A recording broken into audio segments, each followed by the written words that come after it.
Our preferred method of treating epilepsy is to find the source of someone's seizures and remove that unhealthy tissue.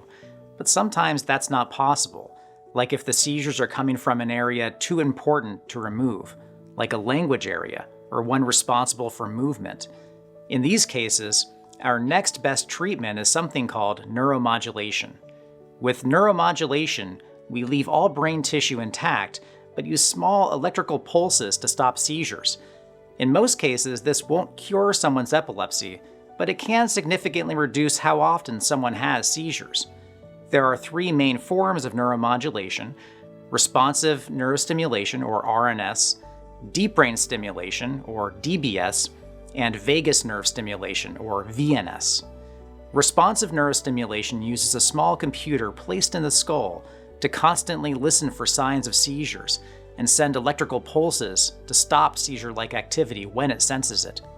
Deep brain stimulation places electrodes deep within the brain and stimulates on a fixed schedule throughout the day.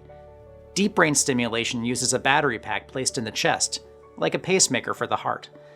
Both technologies reduce the frequency of seizures on average by about 40% after a few months of use.